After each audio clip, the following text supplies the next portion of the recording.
Audio কথনে সবাইকে স্বাগতম। আমরা শুরু করেছিলাম সমরেশ মজুমদারের উপন্যাস হায় সজনী। দেখতে দেখতে আমরা উপন্যাসটির শেষ পর্বে এসে পড়েছি। আজকে উপন্যাসটি আমি মোট 5টি পর্বে ভাগ করে পড়েছি। উপন্যাসটির প্রথম 4টি পর্ব আগেই আপলোড করা হয়েছে। আজকের পর্বের ডেসক্রিপশন বক্সে সেই 4টি পর্বের লিঙ্ক আমি দিয়ে দিচ্ছি। আজকে আমি শুরু করছি শেষ পর্ব।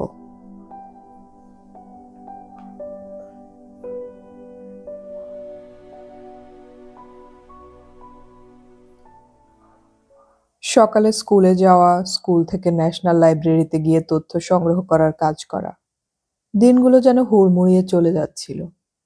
একদিন সকালে সুকুমার বাবুর দেয়া মোবাইল বেজে উঠতেই তড়িঘড়ি সেটাকে থামিয়ে ঘরের বাইরে চলে এলো অমিত।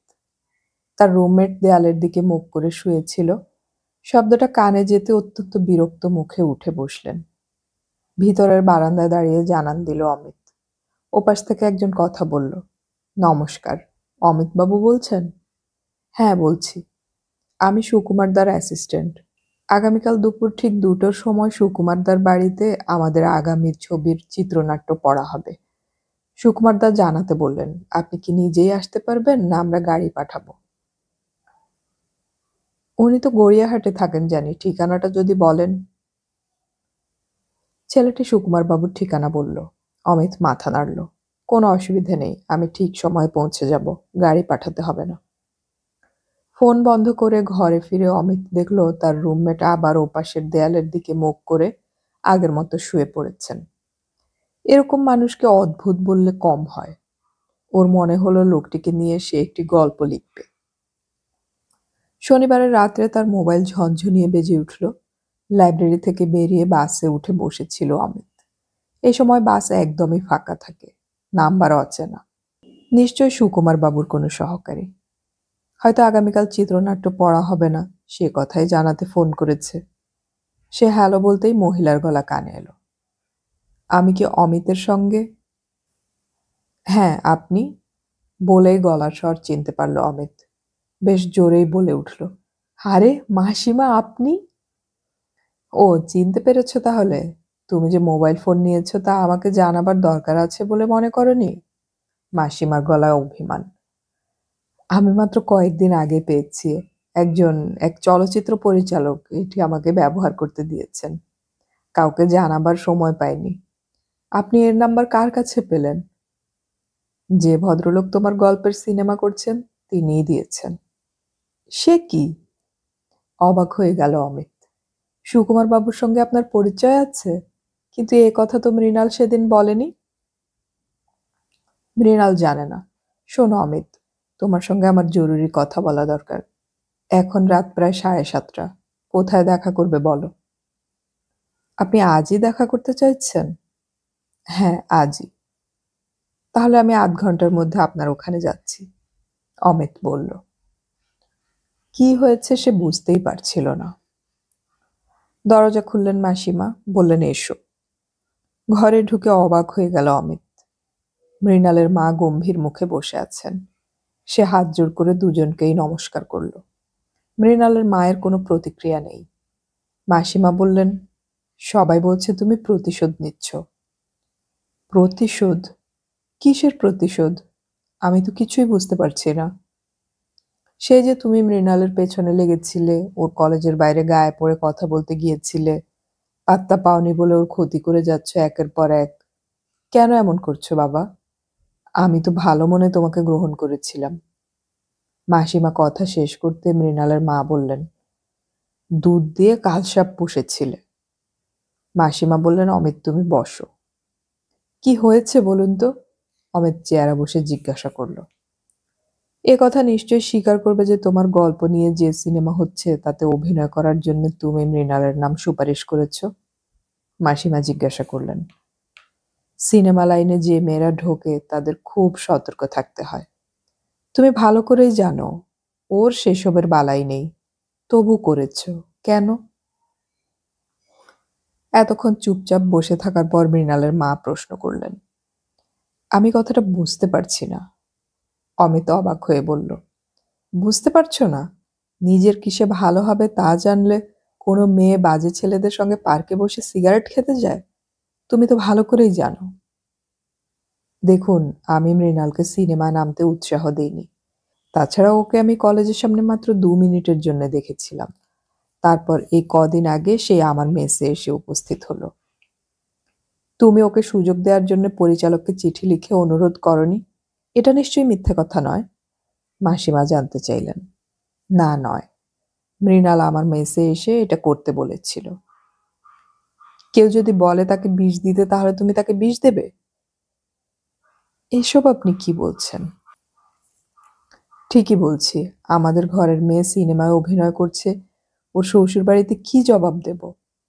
মাসিমা বললেন, ওকে সুপারিশের চিঠি দেওয়ার আগে আমার সঙ্গে একবার কথা বললেন না কেন?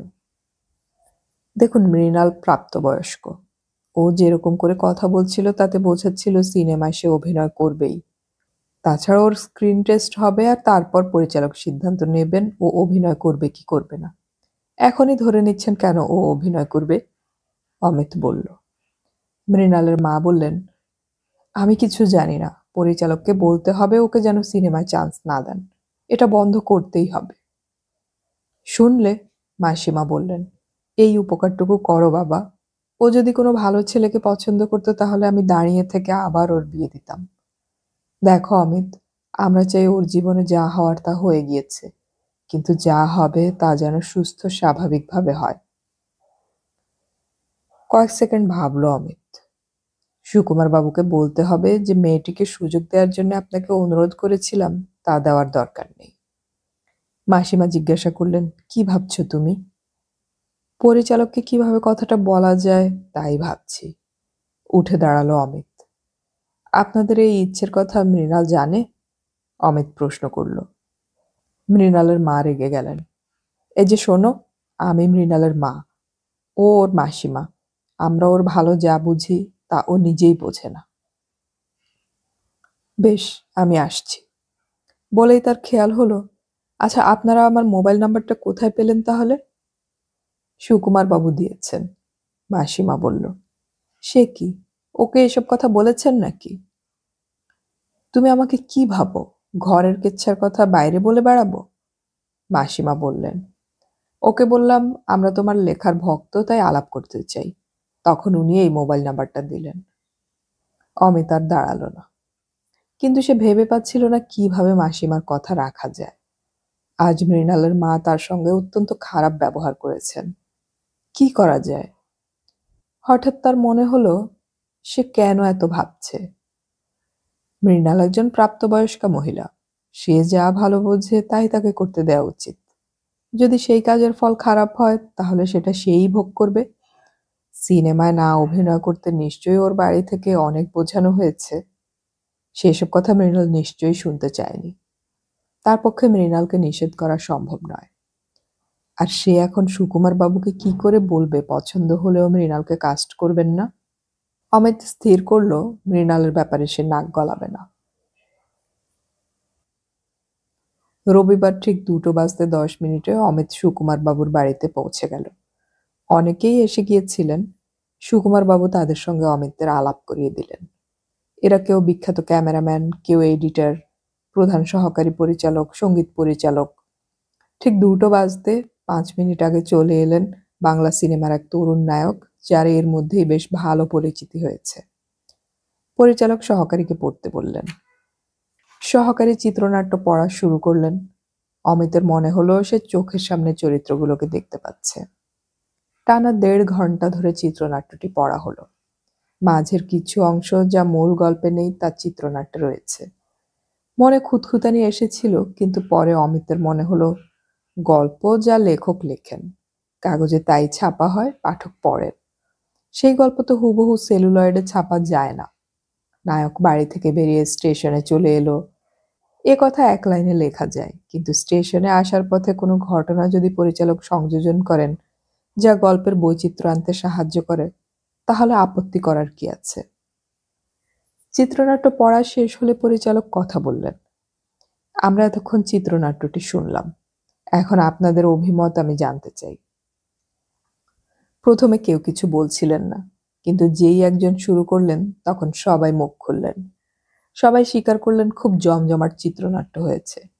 এটা না থাকলে বোধহয় আর একটু গতি বাড়ত। একজন বললেন, ছবির শেষ দিকে একটু যেন স্লো। এইসব কথা স্তিমিত হয়ে এলে সুকুমার বাবু বললেন, এবার আমরা লেখকের কথা শুনতে আগ্রহী, বলুন অমিত বাবু। অমিত হাসল, বলল, সাহিত্য এবং চলচ্চিত্র একদম পৃথক দুটি মাধ্যম। এখানে গল্প থেকে চিত্রনাট্য লেখা হয়েছে। রুটি বা পরোটা তো আটা থেকেই তৈরি হয়, কিন্তু পরোটার মধ্যে শুকনো আটা যারা খোঁজেন তারা। কথা শেষ না করে হাসল অমিত। সঙ্গে সঙ্গে সুকুমার বাবু বললেন, চমৎকার, চমৎকার বলেছেন। তারপর গলা নামিয়ে জিজ্ঞাসা করলেন, শুনে কেমন লাগলো? আমার তো কোনো অভিজ্ঞতা নেই, ছবি দেখে বলবো কেমন লেগেছে। খুব সাধারণ গলায় কথাগুলো বলল অমিত। সাধারণত অনেক লেখকই চান তার লেখা নিয়ে ছবি হোক, কিন্তু ছবি হওয়ার পরে তাদের বেশিরভাগেরই মনে হয় গল্পটা অনুসরণ করা হয়নি। তারা ভুলে যান দুটো মিডিয়া একদম আলাদা। আপনাকে ধন্যবাদ, বললেন সুকুমার। সবাই একমত হলো। তারপর চা পানের পর্ব মিটে গেলে সবাই যে যার গন্তব্যে ফিরে গেলেন। অমিত যাওয়ার জন্য উঠে দাঁড়িয়েছিল, কিন্তু পরিচালক বললেন, আপনার সঙ্গে এই ছবির প্রযোজককে আলাপ করিয়ে দেওয়া হয়নি। ইনি সূর্যশেখর দত্ত, ছবিটি প্রযোজনা করছেন। অমিত দেখল ভদ্রলোক করমর্দনের জন্য হাত বাড়ালেন। সেই পর্ব শেষ হলে সূর্যশেখর বললেন, আপনার কাছে আরও লেখা আশা করছি। ও হ্যাঁ, এটা রাখুন। একটা খাম এগিয়ে দিলেন ভদ্রলোক। কি ব্যাপার? অবাক হলো অমিত। অগ্রিম আর ট্যাক্স বাদ দিয়ে বাকি টাকার চেক। এখানে একটা সই করে দিলেই হবে। একটা কাগজ এবং কলম ভদ্রলোক দিলে অমিত সই করে দিল। এখন ঘরে পরিচালক, প্রযোজক এবং সহকারী পরিচালক এবং অমিত ছাড়া আর কেউ নেই। অনেকক্ষণ থেকেই মনে আসছিল, কিভাবে বলবে ভেবে পাচ্ছিল না অমিত। যতই সে স্থির করে আসুক নাক গলাবে না, তবুও মৃণালের মাসিমার মুখটা মনে পড়ছিল। এতকাল ভদ্রমহিলার সঙ্গে তার খুব ভালো সম্পর্ক ছিল, সেই কথাও তো ফেলতে পারছে না। কিছু বলবেন? সুকুমার জিজ্ঞাসা করলেন। হ্যাঁ, আমি একজন মহিলাকে চিঠি দিয়ে আপনার কাছে পাঠিয়েছিলাম। হাত তুলে অমিতকে থামতে বললেন সুকুমার। তারপর বললেন, সেই মহিলা এসেছিলেন। আমি এসব দায়িত্ব সাধারণত সহকারীদের উপর দিয়ে থাকি, কিন্তু আপনার চিঠির জন্য ওর সঙ্গে কথা বলে মনে হলো একটা সুযোগ দেওয়ার আগে পরীক্ষা করাই যেতে পারে। বলার ধরন বেশ ভালো। বলেই সুকুমার জিজ্ঞাসা করলেন, মেয়েটি বলল আপনি ওর মাসিমার দিকের আত্মীয়, তাই? হকচকিয়ে গেলেও সামলে নিল অমিত। মাথা নাড়ল, যার দুটো অর্থই হয়। খুব ভালো। মেয়েটির স্ক্রিন টেস্ট নেওয়া হলে আমাদের বেশ ভালো লেগেছে। ওকে ছবিতে কাজ দেব বলে স্থির করেছি। তবে প্রথম ছবিতেই নায়িকার ভূমিকায় ওকে টেস্ট না করে অর্পণার চরিত্রে ভেবেছি। কাজ করার ভালো সুযোগ আছে।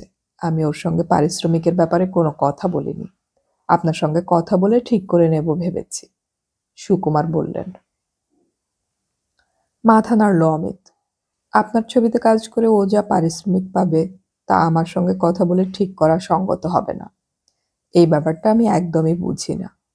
আর একটা কথা, আমি কিন্তু মেয়েটির অভিভাবক নই। ও, তাহলে? এই ব্যাপারটা নিয়ে ওর সঙ্গেই কথা বললে ভালো হয়। সুকুমার বাবু অমিতের আপত্তি শুনতে চাইলেন না। তার গাড়ি ওকে আর্মহার্স্ট স্ট্রিটে পৌঁছে দিল। ঘরে ঢুকে দেখল তার রুমমেট শীর্ষাসন করেছেন। তার ব্যাংক সন্ধ্যে 7টা পর্যন্ত খোলা থাকে। অ্যাকাউন্ট খোলার সময়ে ব্যাংক তাকে যে চেক বই দিয়েছিল তার একটা পাতায় যা যা লেখার তা লিখে চেকটাকে আলপিন দিয়ে আটকে মেসের বাইরে পা বাড়ালো সে। তার ব্যাংক বিবেকানন্দ রোডের মোড়ে।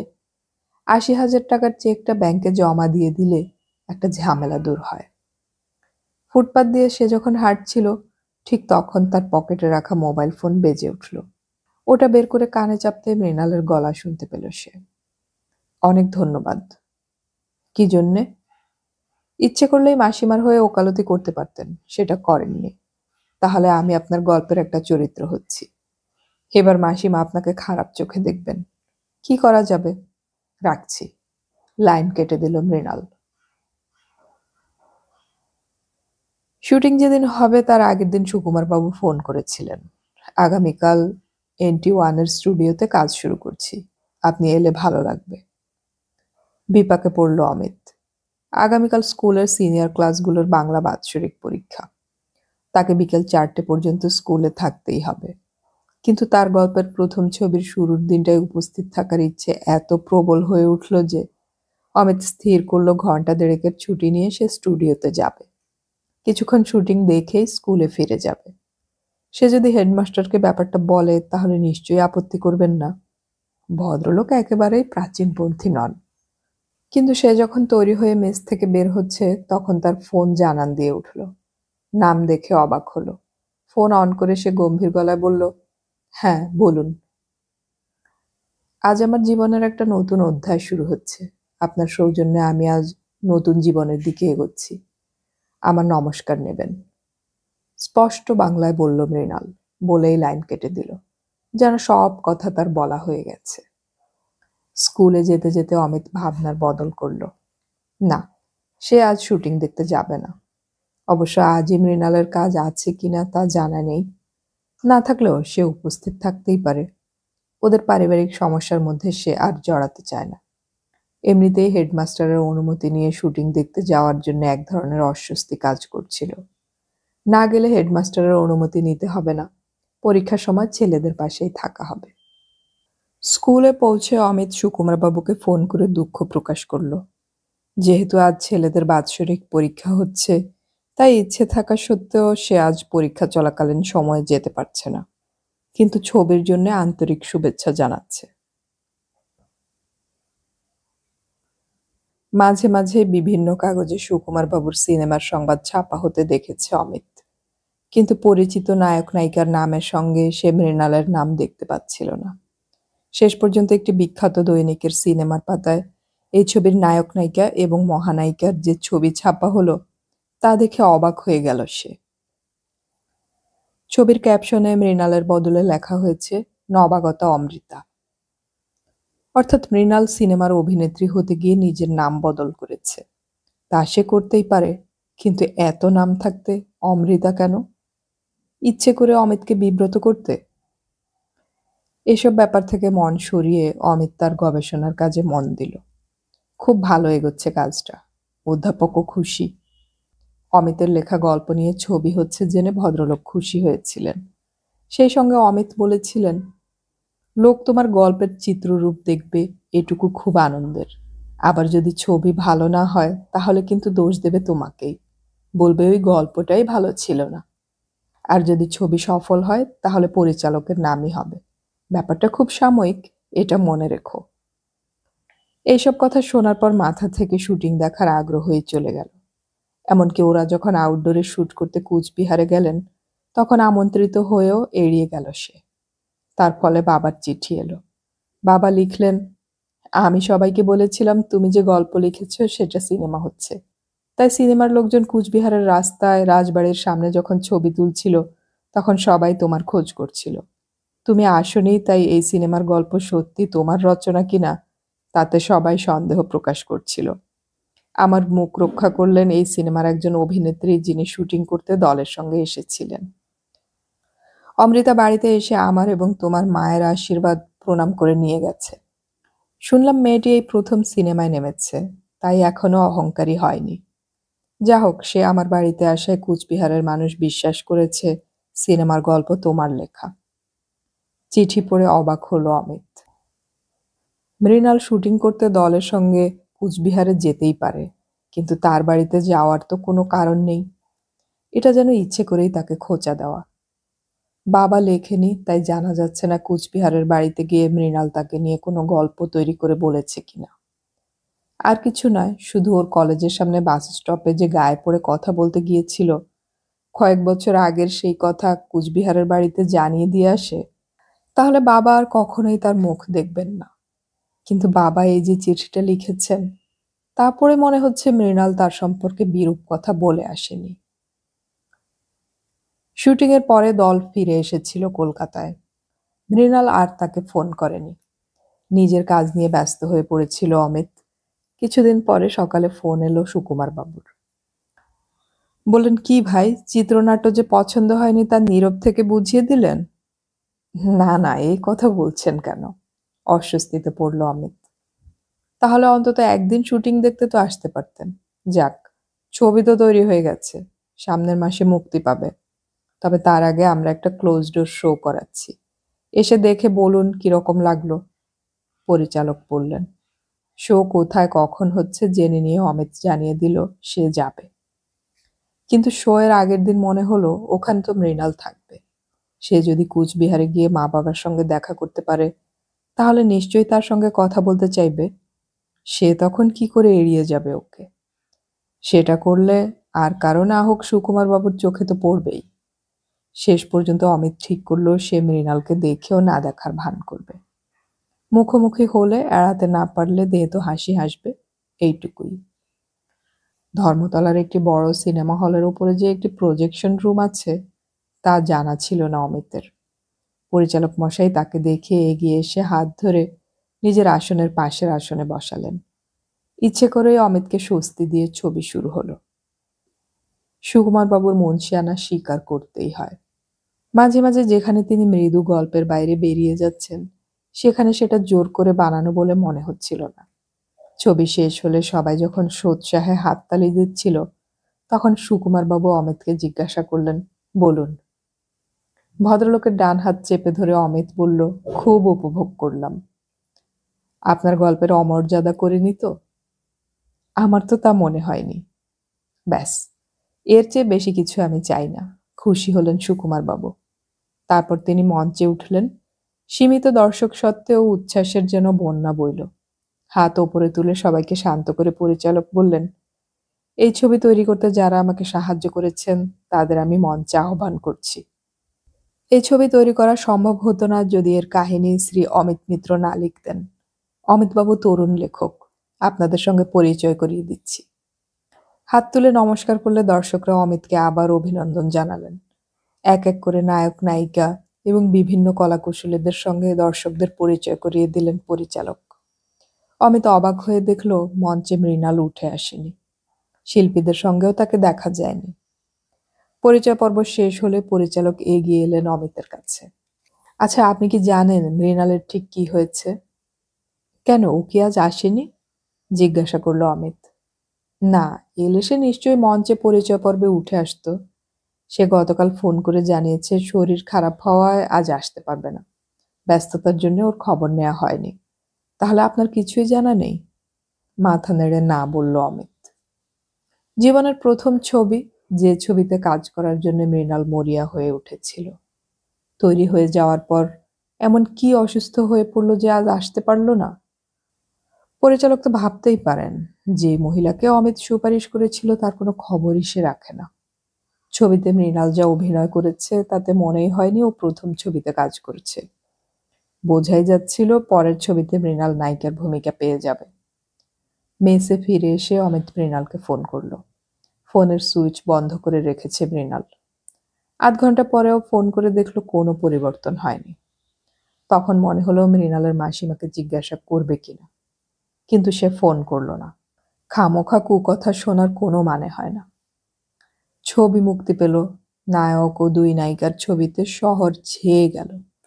ইদানিং বাংলা ছবিতে তেমন ভিড় হচ্ছিল না, কিন্তু এই ছবির জন্য প্রথম সপ্তাহ থেকে সেই যে হাউসফুল বোর্ড ঝুলল তা সহজে নামবে বলে মনে হচ্ছিল না।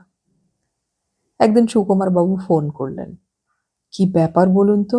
মৃণাল ফোন ধরছে না, বাড়িতে লোক পাঠালে বলে দিচ্ছে অসুস্থ, দেখা করতে পারবে না।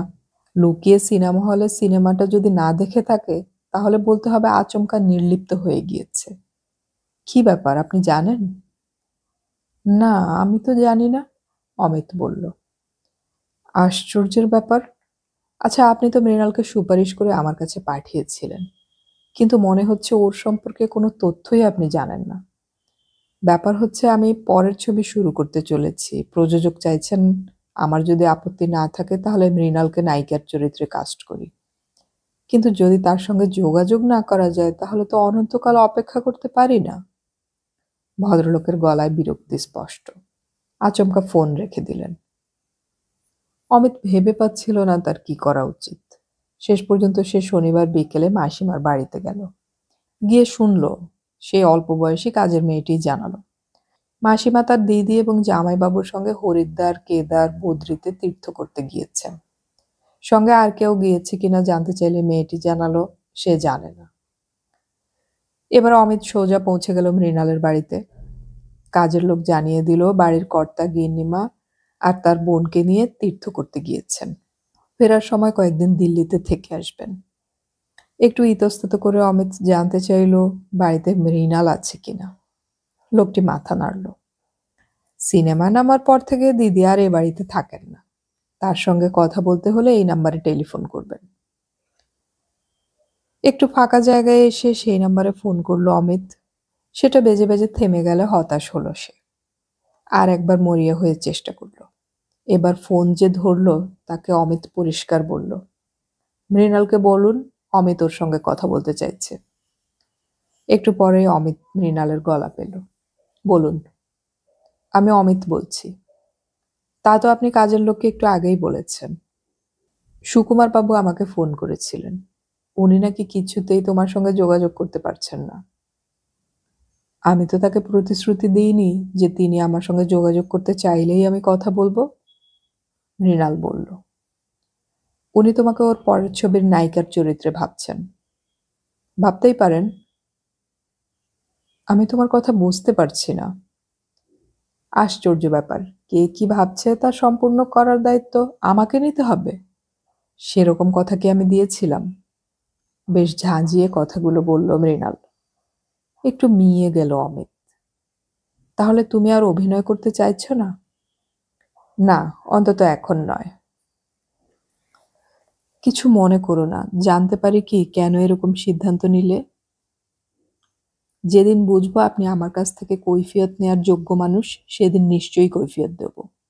মৃণাল বলল, আমি একটা কথা বুঝতে পারছি না, ফিল্মে সুযোগ পাওয়ার জন্যে তুমি একটা সময় মরিয়া হয়ে উঠেছিলে।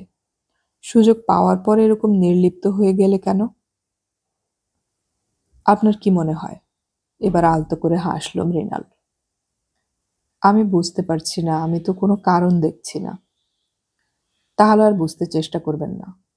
হাসল মৃণাল। এবার রাখি। কিছু মনে করো না, তোমার সামনে কিন্তু সুবর্ণ সুযোগ আছে। সাড়া পেল না অমিত। 3 বার হ্যালো বলে বুঝলো মৃণাল লাইন কেটে দিয়েছে। কেন?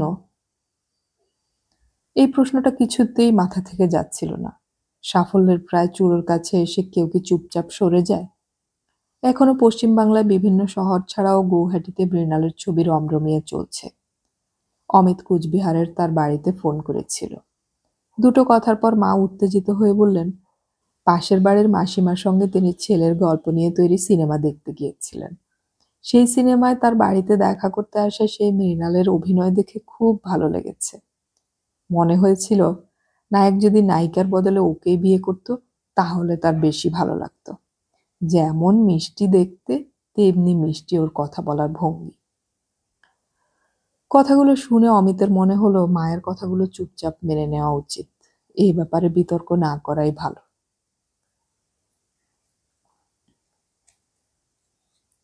পৃথিবীটা চুপচাপ হয়ে গেল। ধীরে ধীরে কলকাতায় হোর্ডিং, রাস্তার দুপাশের দেয়াল থেকে তার গল্পের ছবির অস্তিত্ব মুছে গেল। বাংলা চলচ্চিত্রে একজন সম্ভাবনাময় নায়িকা আবির্ভাবের সঙ্গে সঙ্গে হারিয়ে গেলেন। এ কথা নিয়ে বেশি দিন চর্চা হলো না। অধ্যাপকের অনুপ্রেরণায় গবেষণা শেষ করলো অমিত।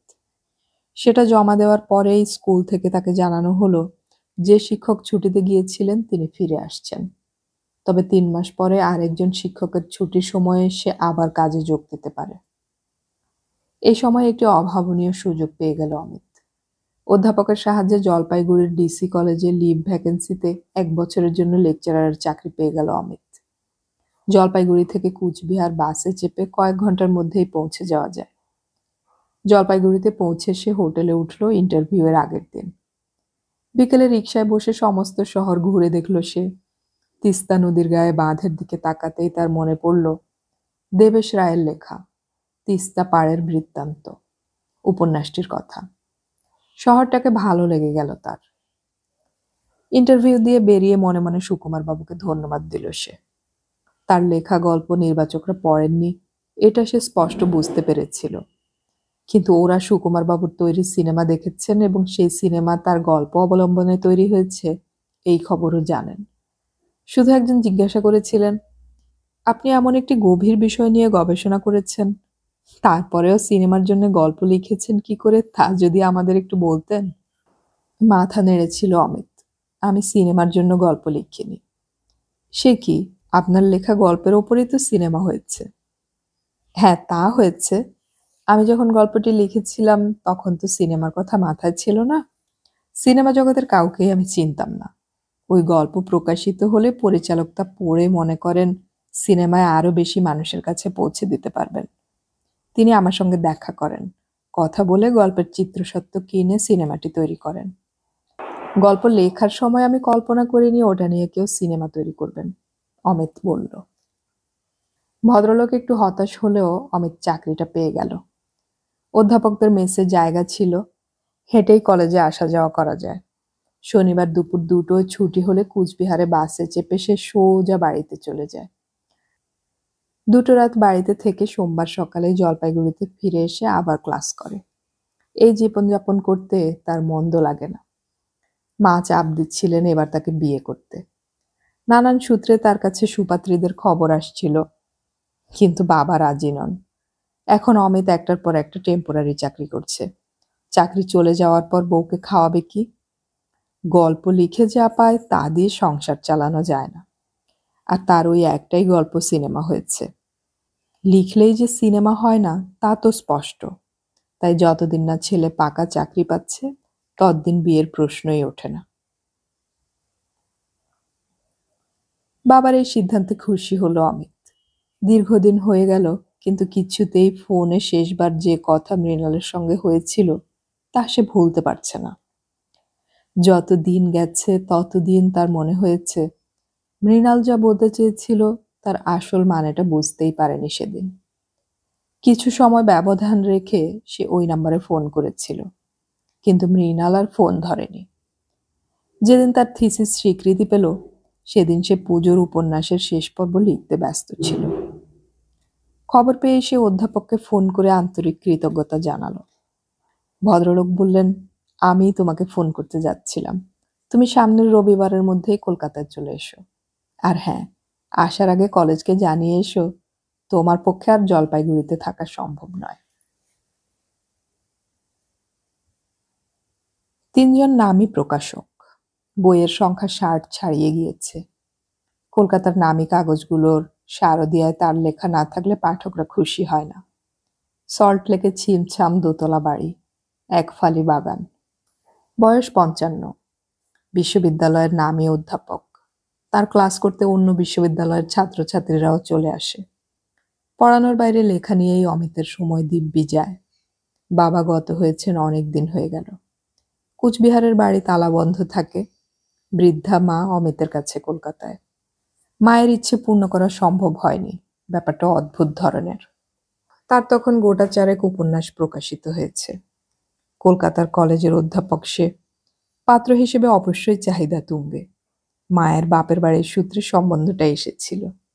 মেয়ে সুন্দরী এবং ইতিহাসে এমএ করছে। দুপক্ষের দেখাদেখি হয়ে যাওয়ার পর যখন সব স্থির হয় তখন অমিত মেয়েটির ফোন পেল। বিয়ের আগে হবু স্বামী স্ত্রীর দেখা করা এখন রেওয়াজ হয়ে গেছে। অমিত সেরকম প্রস্তাব পাবে বলে ভেবেছিল, কিন্তু মেয়েটি টেলিফোনেই বলল, ভনিতা না করেই বলছি, অনেক চেষ্টা করলাম কিন্তু পারলাম না। সারা জীবন ধরে একটা গ্লানি বয়ে বেড়াতে আমি পারবো না। শুনুন, আপনাকে আমি অনুরোধ করছি, এই বিয়ে আপনি ভেঙে দিন। নিজের কানকেই বিশ্বাস করতে পারছিল না অমিত। শুধু বলল, হঠাৎ? তার জন্য আমি ক্ষমা চাইছি। বাবার মুখের দিকে তাকিয়ে আমি সাহসী হতে পারিনি, কিন্তু সময়টা যত এগিয়ে আসছে ততই মনে হচ্ছে আমার পক্ষে তঞ্চকতা করা সম্ভব নয়। আপনি যদি রাজি না হন তাহলে আমার সামনে আত্মহত্যা করা ছাড়া অন্য কোনো পথ খোলা নেই, মেয়েটি বলেছিল। কিন্তু কেন? আপনি না মানুষের মন নিয়ে গল্প লেখেন? হ্যাঁ, আর যাকে ভালোবাসি সে আপনার মতো সুপাত্র নয়, তাই বাবার অপছন্দের। আর বেশি কিছু নিশ্চয়ই আপনাকে বলতে হবে না। আগে যদি কথাগুলো বলতেন তাহলে ভালো হতো। তবু আপনাকে ধন্যবাদ একেবারে না বলার চেয়ে দেরিতে হলেও বললেন। আপনি চিন্তা করবেন না, যা চাইছেন তাই হবে, অমিত বলেছিল। হবু কনে চটপট ফোন রেখে দিয়েছিল। শেষ পর্যন্ত মায়ের পাশে বসে সত্যি কথাটা তাকে বলেছিল অমিত। শুনে মায়ের চোখ যেন কপালে উঠেছিল। সে কি রে, কি হচ্ছে দিন দিন? তা মেয়েটা তো অনেক আগেই বাড়িতে এসব বলতে পারত। বাবার ভয়ে বলেনি। না না বাবা, এরকম মেয়েকে জোর করে এই বাড়িতে নিয়ে আসা উচিত হবে না। শরীর থাকবে এখানে, মন পড়ে থাকবে সেখানে। কোনো দরকার নেই, মা স্বস্তির শ্বাস ফেলেছিলেন। অথচ ঘটনাটি একেবারে বদলে গেল মুখে মুখে। গল্প তৈরি হচ্ছিল, তাতে যে যার মতো কল্পনা যোগ করছিল। শেষ তকে এই দাঁড়ালো, গোপন সূত্রে খবর পেয়েছিলেন মেয়েটির বাবা। জেনেছিলেন অমিত শারীরিক ত্রুটির কারণে কখনোই পিতা হতে পারবে না।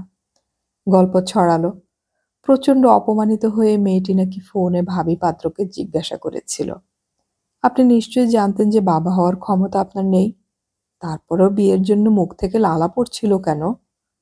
এর জবাব দিতে পারেনি পাত্র। সেই বিখ্যাত লাইনটি সত্যি হলো। দিকে দিকে এই বার্তা রটে গেল ক্রমে। আরও যেসব বিয়ের সম্বন্ধে এসেছিল তারা দ্রুত নীরব হলেন। মা অনেক চেষ্টা করেও ছেলের জন্য পাত্রী জোগাড় করতে পারলেন না। হাঁফ ছেড়ে বাঁচল অমিত। কখনো বিয়ে করবে না এমন কোনো সিদ্ধান্ত নেয়নি অমিত।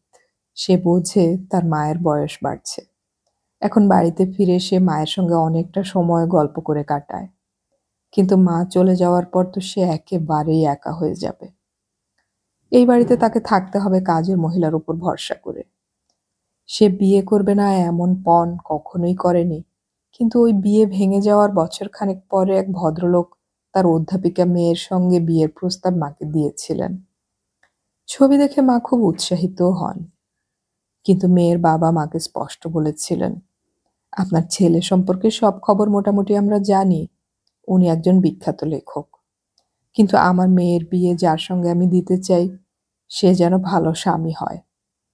আপনি কিছু মনে করবেন না, আপনার ছেলে বিয়ের পরে সুস্থ বিবাহিত জীবনযাপন করতে পারবে, সন্তানের পিতা হতে পারবে এমন একটা সার্টিফিকেট যদি ডাক্তারের কাছ থেকে নিয়ে আমাকে পাঠান, তাহলে আমি নিশ্চিন্তে বিয়ের কাজ এগিয়ে নিয়ে যেতে পারি।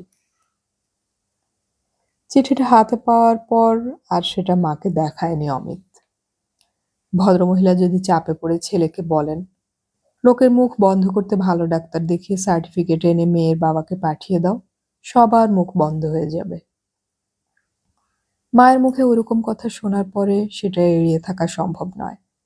আর মায়ের আদেশ মান্য করতে হলে সারা জীবন মাথা নিচু করে থাকতে হবে।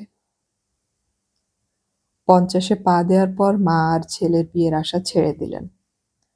পাশের প্রতিবেশী এক সমবয়সী মহিলার সঙ্গে তার কিছুটা সখ্যতা হয়েছিল। রোজ বিকেলে দুজনে গল্প করতেন। এক ভোরে প্রায় নিঃশব্দে ওরা দুজনে বেলুড় গিয়ে দীক্ষা নিয়ে এলেন। আচমকা যেন জীবন বদলে গেল মায়ের। সকাল সন্ধে রোজ কয়েক ঘন্টা তার আরাধ্য গুরুদেব, গুরুমাতা এবং স্বামীজির ছবির সামনে বসে ধ্যান শুরু করলেন।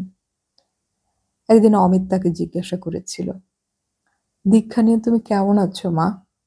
মা হেসে বলেছিল, খুব শান্তিতে আছি বাবা। ইদানিং বিভিন্ন সাহিত্য সভায়, জেলার বইমেলায় এত আমন্ত্রণ আসছিল যে হাঁপিয়ে উঠছিল অমিত। ইতিমধ্যে তার আরো 3টে উপন্যাস অবলম্বনের ছবি হয়েছে।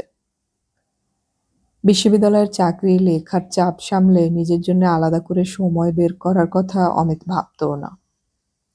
এই সময় একটি বিখ্যাত পাঠাগারের কর্তা ব্যক্তিরা এসে জানালেন তাকে তারা সম্বর্ধনা জানাতে চাইছেন। অমিত এইসব অনুষ্ঠানে যেতে খুব অস্বস্তি বোধ করে। সে এড়িয়ে যেতে চাইলেও উদ্যোক্তারা নাছোড়বান্দা হওয়ায় রাজি হতে হলো। অনুষ্ঠানটি হবে পাঠাগারের সামনে মঞ্চ তৈরি করে। তাকে সম্বর্ধনা দেওয়ার পরে দুজন বিখ্যাত রবীন্দ্রসঙ্গীত শিল্পী গান শোনাবেন। নির্দিষ্ট দিনে উদ্যোক্তাদের দুজন গাড়ি নিয়ে এসে অমিতকে বেশ সমাদর করে নিয়ে গেল। যে অঞ্চলে গাড়ি যাচ্ছিল সেই অঞ্চলে বহুদিন বাদে এলো অমিত। এর মধ্যে বাড়িঘরের অনেক পরিবর্তন হয়েছে। রাস্তাঘাটও বেশ চওড়া।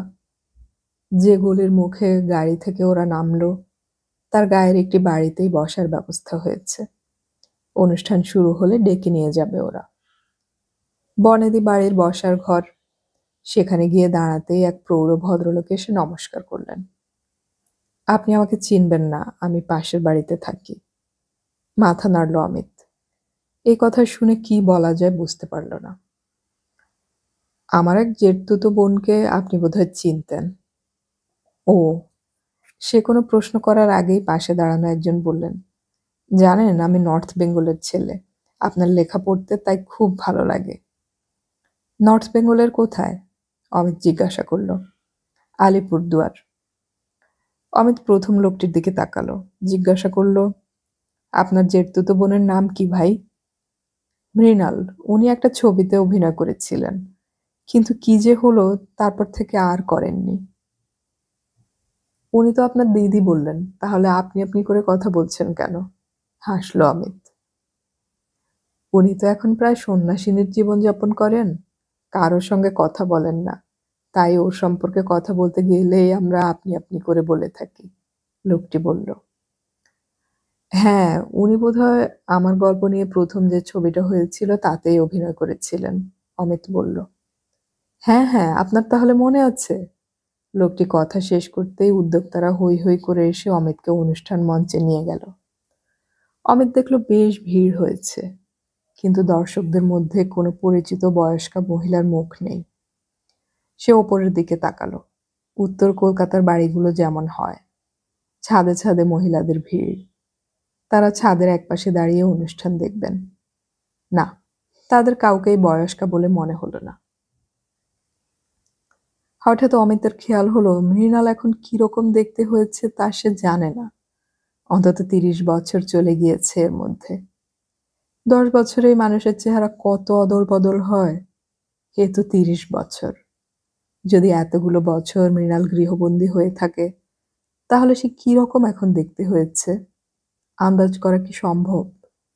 সভাপতি এসে সামনে দাঁড়াতে অমিত উঠে দাঁড়িয়ে নমস্কার জানালো। অনুষ্ঠান আরম্ভ হয়ে গেল। একটি মেয়ে সুন্দর গলায় রবীন্দ্রনাথের গান গাইল। তারপর ক্লাবের সম্পাদক একটি জ্বালাময়ী ভাষণ দিলেন।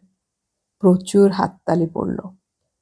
সম্পাদক দর্শকদের জানালেন, আজ যাকে সম্বর্ধনা জানাচ্ছি তিনি ছাত্রাবস্থায় আমাদের পাড়ায় প্রায়ই আসতেন, আজ আবার এলেন। তারপর সভাপতি খুব কম কথায় তার বক্তব্য রাখলেন। এরপরে সংস্থার পক্ষ থেকে নানান উপহার সামগ্রী দিয়ে অমিতকে শুভেচ্ছা জানানো হলো। তারপরে সম্পাদক অমিতকে কিছু বলতে অনুরোধ করলেন। অমিত তার ভাষণ শুরু করল সংস্থা এবং সমবেত দর্শককে আন্তরিক ধন্যবাদ জানিয়ে। বলল, উত্তর কলকাতার সঙ্গে আমার সম্পর্ক নিবিড়। আমার জন্মস্থান কুচবিহার, কিন্তু তারপরে এই উত্তর কলকাতাতেই আমার জীবনের অনেকটা সময় কেটেছে। আমার গল্প জানিয়ে সিনেমা তৈরি হয়েছিল এই অঞ্চলের পটভূমিতেই। অনেকেই হয়তো জানেন না, সেই সিনেমায় একটি অন্যতম চরিত্রে এই অঞ্চলের একজন তরুণী অভিনয় করে সুনাম পেয়েছিলেন। তবে দুঃখের বিষয়, সেই তরুণী আর কোনো ছবিতে অভিনয় করেননি। করলে বাংলা চলচ্চিত্রে একজন সত্যিকারের প্রতিভাময়ী অভিনেত্রীর অভিনয় দেখা থেকে বঞ্চিত হতো না। এরপরে অমিত অন্য প্রসঙ্গে চলে যায়। বক্তৃতা শেষ হলে প্রচুর হাততালি পড়ল। এরপর গানের আসর শুরু হবে বলে সম্পাদক অমিতকে সঙ্গে নিয়ে যে বাড়িতে প্রথমে এসে বসেছিল সেখানে চলে গেলেন। অমিত কিছু খাবে না বললেও অন্তত 1 কাপ কফি খেতে রাজি করালেন। ওদিকে গান শুরু হয়ে যাওয়ায় ঘরে 4-5 জন অমিতকে ঘিরে দাঁড়িয়েছিল। অমিত তাদের মধ্যে সেই প্রৌঢ়কে দেখতে পেয়ে বলল, আমি যার বাড়িতে যেতাম তিনি বোধহয় আপনার মাসিমা, তাই কি? হ্যাঁ, আমার বাবারা ছিলেন 2 ভাই। উনি বড়জনের স্ত্রী, মানে জেঠিমার বোন। আমরাও তাকে মাসিমা বলেই ডাকতাম। বছর 2 আগে উনি মারা গিয়েছেন। তার আগে আমার জেঠিমা জ্যাঠামশাই চলে গিয়েছেন। শুধু জ্যাঠতুতো দিদি এখন বাড়িতে আছেন, লোকটি বলল। কেমন আছেন উনি? শান্ত স্বরে জিজ্ঞাসা করল অমিত।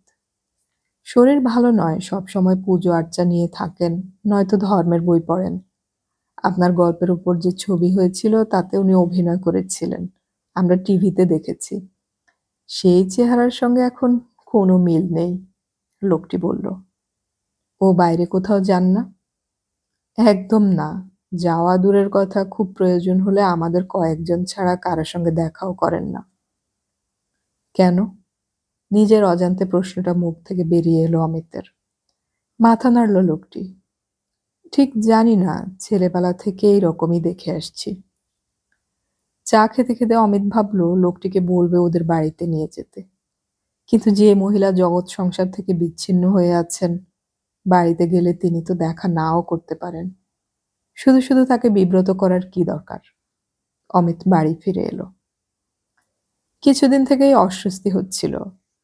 ডাক্তার বললেন হাসপাতালে চলুন, মাত্র একদিনের ব্যাপার। আজ ভর্তি হলে পরশু বাড়ি ফিরে আসতে পারবেন।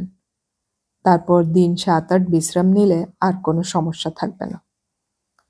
অমিত হেসে বলেছিল, তাহলে যন্ত্রের সাহায্য নিয়ে বাঁচতে হবে?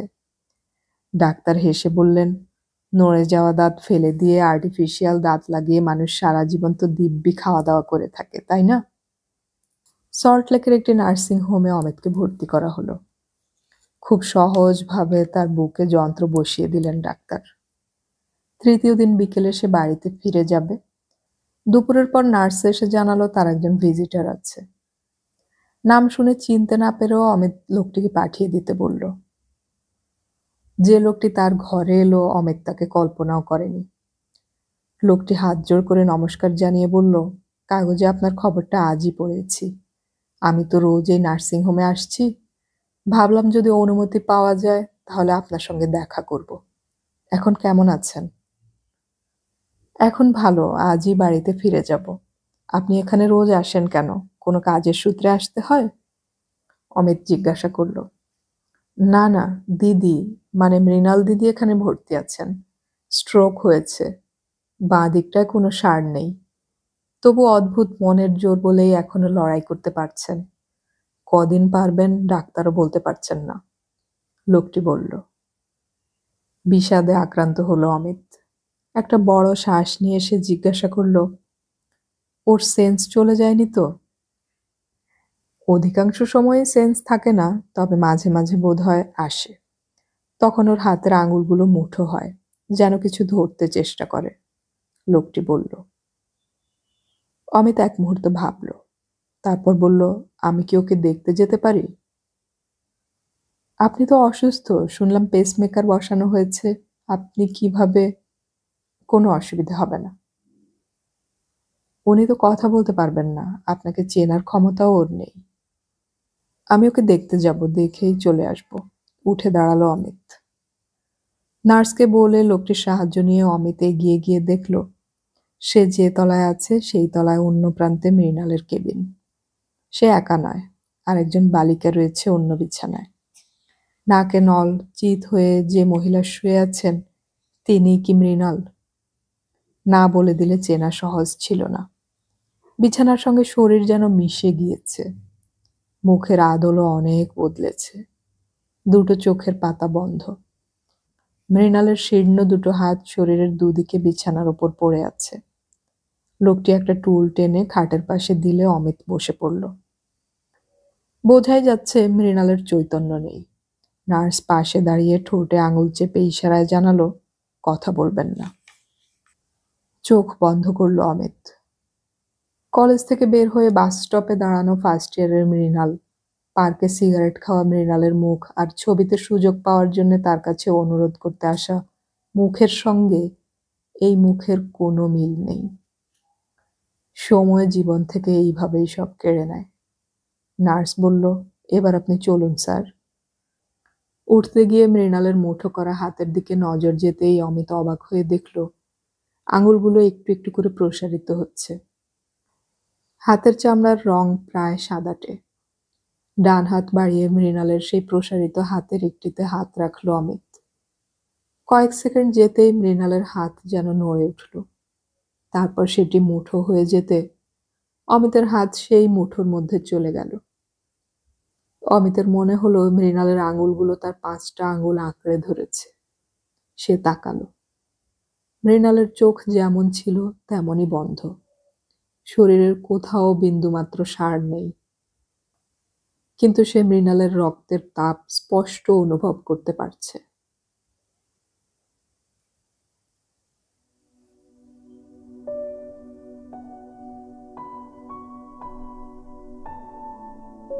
এতক্ষণ আমি পড়ে শোনালাম সমরেশ মজুমদারের লেখা উপন্যাস হায় সজনী এর শেষ পর্ব। অডিও কথনে আমাদের গল্প পাঠ ভালো লাগলে চ্যানেলটি সাবস্ক্রাইব করে রাখুন এবং বন্ধুদেরকে শেয়ার করুন। আমাদের গল্প পাঠ আপনাদের কেমন লাগছে এবং উপন্যাসটি কেমন লাগলো তা কমেন্টে অবশ্যই জানাবেন। পরবর্তীতে আমরা কোন উপন্যাসটি শুরু করতে পারি এরকম কোনো পরামর্শ বা পছন্দ যদি আপনাদের থাকে সেটাও আমাদের সাথে শেয়ার করতে পারেন। গল্প পড়ি, গল্প শুনি, বাংলা গল্প ছড়িয়ে পড়ুক সবখানে।